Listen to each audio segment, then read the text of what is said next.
In module 1, we have gone through some basic concepts and results in the context of simple random sampling with and without replacement. But as I said, there are a lot of things to come. We have to have a very clear understanding about the behavior of y bar star. That is something that you are not supposed to know at the undergraduate level. So, we will take up that particularly in our module 2.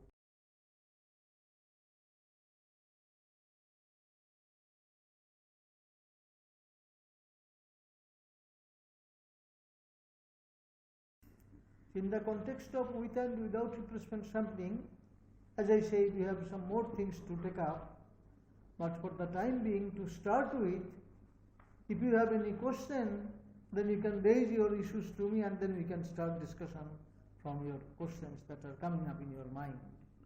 Sir, I think now we should address two related questions: expression for the expectation of 1 over nu and estimation of capital SS squared. Also, now that we have explicit expressions for the variances of y bar and y bar star, we should have a concrete proof of the claim that variance of y bar is more than the variance of y bar star. That's right. We will take up one by one. Fortunately, these topics have been thoroughly discussed and documented in the literature. As to your question 1, it turns out that expected 1 over nu, it was shown in the context of module 1, expected 1 over nu is nothing but 1 to the power n minus 1 plus 2 to the power n minus 1 all the way n to the power n minus 1 divided by n to the power n. So, the last term is of course 1 over capital N and plus etc. etc. As to your question number 2 regarding unbiased estimation of the population variance S square, we have a number of alternative solutions.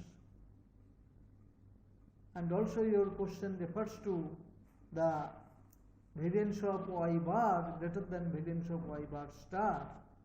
So, D. Basu was the first to hint on the result of supremacy of y bar star as against y bar in terms of the estimation of the population mean capital Y bar by using y bar star as against y bar. But his result invoked sufficiency principle in finite population sampling, and I find it a bit difficult to explain at this stage. On the other hand, by now we have good analytical proofs available. More of it will follow. Based on the entire data under with replacement sampling including repeats, we can have usual estimate of sigma square, and hence we can obtain one for S square via the relation between the two. Remember, under with replacement sampling, all the observations are sort of technically what we call IID. So because they are IID observations, the sample variance with a divisor little n is an unbiased estimate of the population variance sigma square. And we know the relation between sigma square and S square, namely capital N sigma square equal to capital N minus 1 S square. From that connection, we can get an estimate of S square. On the other hand, the moment we look at the structure of with replacement sample, we know that we can bring in the concept of dividing the sample space into different aspects corresponding to the values of nu, the number of distinctive units, the concept of C sub nu, all the collection of samples having new distinctive units and its cardinality, and the structure of the samples inside this subspace, and from there we can, and recognizing that they refer to without replacement sampling, we can straight away apply the results of without replacement sampling and claim that S square nu, which is summation over all units, distinctive units in the sample yi minus y bar star nu whole square divided by nu minus 1, this is an unbiased estimate of capital S square. All we are doing is we are putting good old result from simple random sampling without replacement, which says that the sample mean based on all these units with a divisor n minus 1 or nu minus 1 in this case is an unbiased estimate of capital S square. The only point to be noted is the possibility of nu equal to 1. In that case, this structure S square nu is ruled out. That is the only possibility that we should remember, and we should do something about it. So what is our solution in this particular case? Sir, I think I can figure this out. What about S squared hat equals 0 in the case nu equals 1, and equals S nu squared divided by 1 minus n raised to the power of 1 minus small n for nu more than 1. In that case, direct computation yields this. Expectation S squared hat is etc. etc. Ultimately, it is coming to S squared. S squared. Okay. Yeah, very good.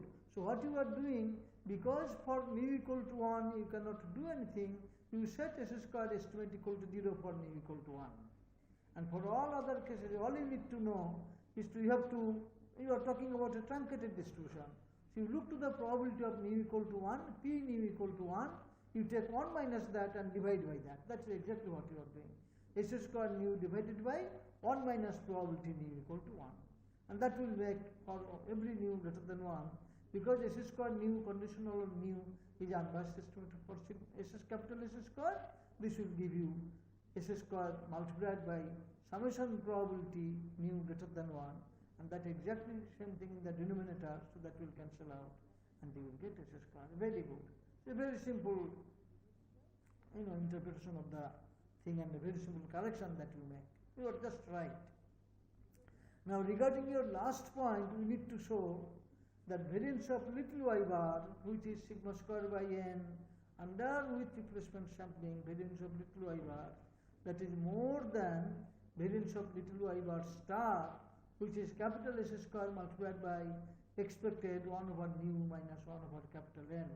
We must remember the proof of the right hand side of this inequality, that refers to variance of y bar star. To compute that, we are looking at variance of y bar star for given mu. The moment you say you are restricting to the subclass of samples where mu is fixed, that subclass is giving like without replacement sample of size nu, and hence the variance is S square 1 over nu minus 1 over capital N by referring to without replacement sampling.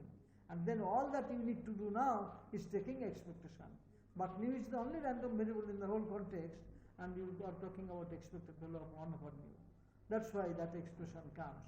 Now you need an analytical proof of this result, sigma square by little n greater than S square times something. But then you know the connection between sigma square and S square, multiply both sides by capital N, for example. In the left hand side, capital N sigma square you can replace by capital N minus 1 S square. That is how S square will cancel out from both, and it amounts to the expression shown here. The last line says 1 over little n minus 1 over little n capital N, that should be greater than expected 1 over mu minus 1 over capital N. So this is the inequality that needs to be established in order that you can show that y bar has a larger variance than y bar star. This inequality is a bit tricky. We need a detailed expression for expected 1 by mu. I have given you the result over there in the previous one, and that still once you have the result, exact expression for expected 1 by mu, you need to establish this inequality. So there are interesting articles on this inequality particularly. I recall long time back, Professor M.C. Chakraborty of Bombay University, they introduced this Journal of Indian Statistical Association, GSA, and in the first volume, which came out in 1963, Professor Chakraborty has a very interesting article precisely on this topic, and he gave a novel proof of this inequality that is laid down over here. So that paper is definitely worth reading. I can also mention about a paper by Color and Shortling on getting a derivation for the expected value of 1 over nu. For small n equal to 2, one can see that the two expressions are identical. And it would be good to think for a moment, why is it so that there is no difference between y bar and y bar star if small n equal to 2? If small n equal to 2, there are two possibilities. Either 2 units are equal or the 2 units are distinct. If they are equal, then it makes no difference between y bar and y bar star, because you are referring to the same unit. And if they are different, then also y bar and y bar star, they become the same. Therefore, for small n equal to 2, for every sample, computation of y bar and computation of y bar star makes no difference. Therefore, the two are identical. But for n equal to 3, one can work out expected 1 by nu and put in that inequality, and one can show for himself directly show that yes, that inequality is valid. But this is only for small n equal to 3 or 4 and for capital N equal to etc. etc. We need a general result. In this context, I am tempted to mention about one interesting article by Professor P.K. Sen and myself. That paper came out in Shankha, the Indian Journal of Statistics, from ISI in 1989. There we have developed a very nice group theoretic argument to establish the superiority of y bar star as against y bar. We also discussed many other related results and gave expressions for the general expressions for the expectation of negative powers of nu. Here we are talking about expected 1 over nu, that means nu to the power minus 1.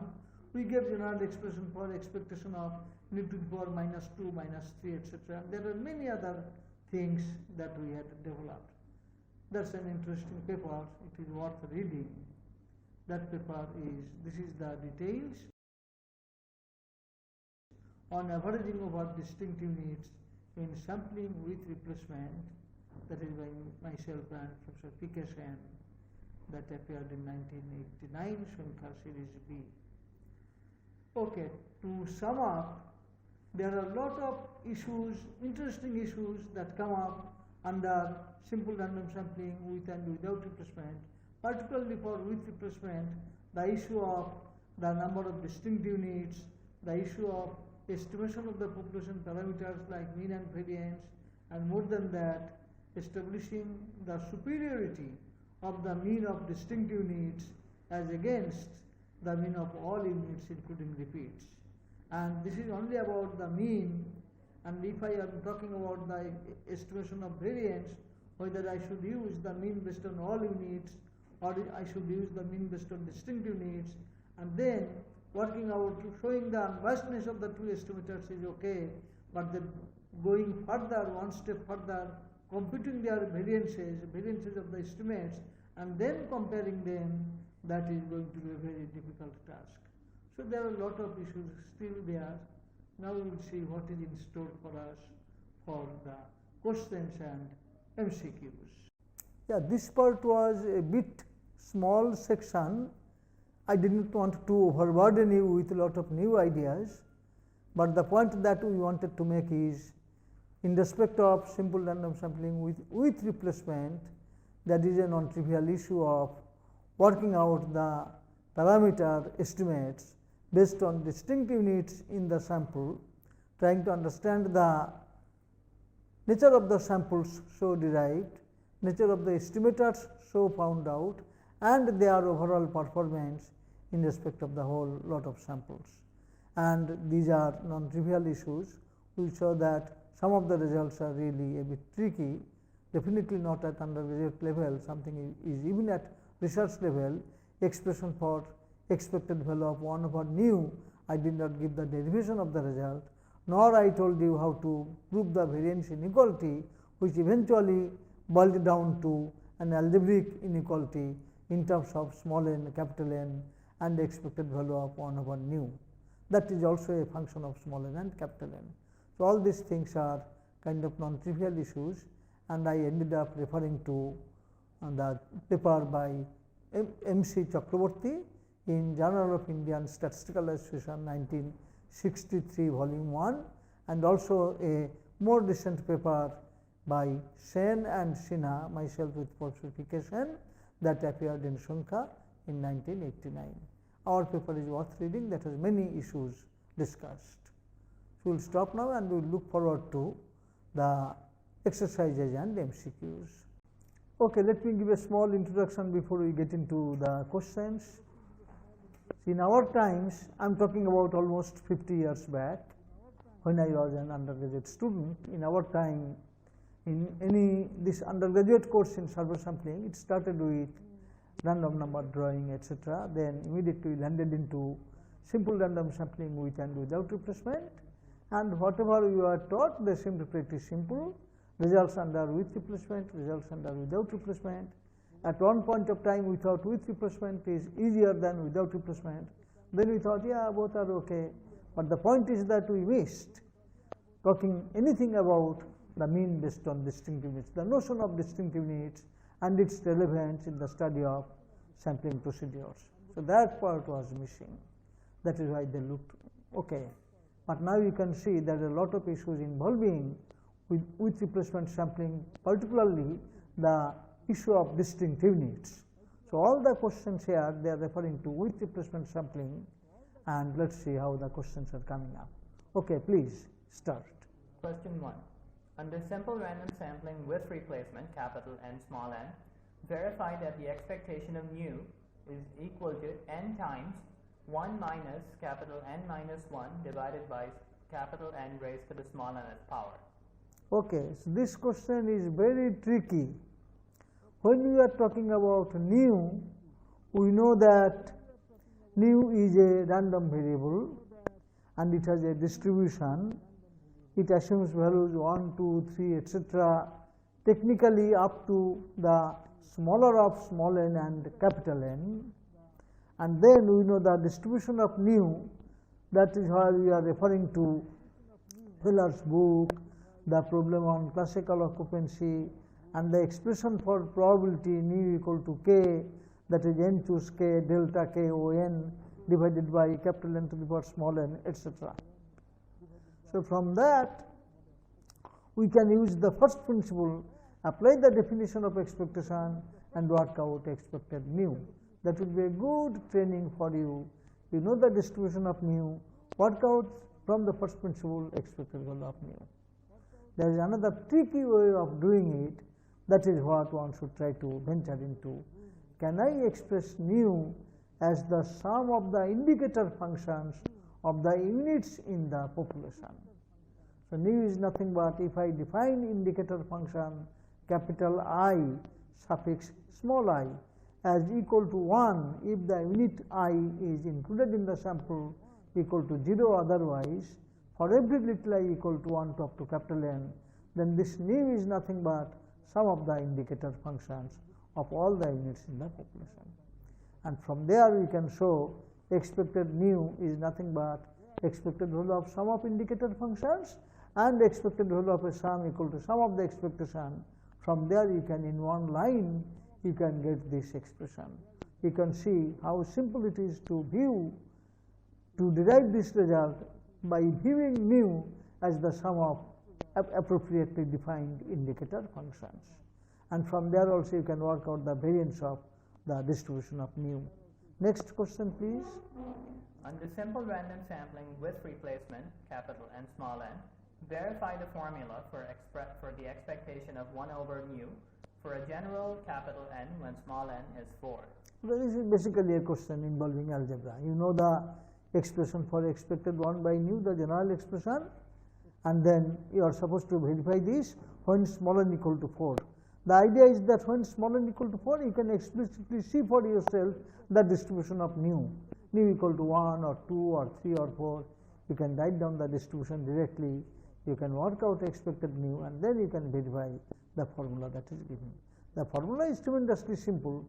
It says 1 to the power n minus 1, 2 to the power n minus 1, etc. In this case, because n equal to 4, the result is 1 cube plus 2 cube all the way up to capital N cube divided by capital N to the power 4. And you know that you can simplify this thing immediately. So you are supposed to verify this result. Next one. Under simple random sampling with replacement, capital N small n, for the case of small n equals 5, show the decomposition of the sample space for all possible values of nu. Argue that for each value of nu, the collection of samples enjoys a special feature related to the simple random sampling without replacement scheme with capital N and small nu. Okay, this is a good problem again. You know, this is all, the idea of all these questions is to make sure that you are comfortable with simple random sampling with replacement, partitioning of the total sample space, decomposition of it into different components as corresponding to the values of nu, and in this case nu will be equal to 1, 2, 3, 4, 5 because you are referring to n equal to 5. And then you have to check for yourself the nature of the samples in every pocket. Nu equal to 1, how do they look? Nu equal to 2, how do they look? And to verify that, the special feature that we are referring to is nothing but as is stated in the text. For any value of nu, you have got n choose nu all possible samples, and each one is repeated delta nu O(n) times. That is what you need to verify to feel for yourself that for every value of nu, it is nothing but the same repeat of basically the without replacement samples of size nu. And that is what helps you in working out, in extracting the properties of y bar star conditional on nu. Next one. Question 4. Under simple random sampling with replacement, explain how the special feature of samples, as mentioned in question 3, is utilized in suggesting an unbiased estimator of the population mean. Yeah. So all it says is that you try to figure out why y bar star should be regarded for every fixed nu as something related to the mean of new distinct units in a sample of size n viewed as without replacement sample, and then applying the technique of without replacement sampling, and then going back to basically use of the techniques E equal to symbolically E equal to E1 E2 and V equal to V1 E2 plus E1 V2. So at the second stage you are fixing nu, and on the first stage you are taking the expectation and variance with respect to the distribution of nu. In the second stage, the moment you fix nu, you are referring to the structure of the samples within that set, namely the samples are nothing but repeats of the core sample is without replacement sampling, and then there you have the repeats. That is how you get to see the properties of y bar star tremendously simplified. What is the next question? Under simple random sampling with replacement, capital N small n, note that two possible unbiased estimators of the population variance has been discussed.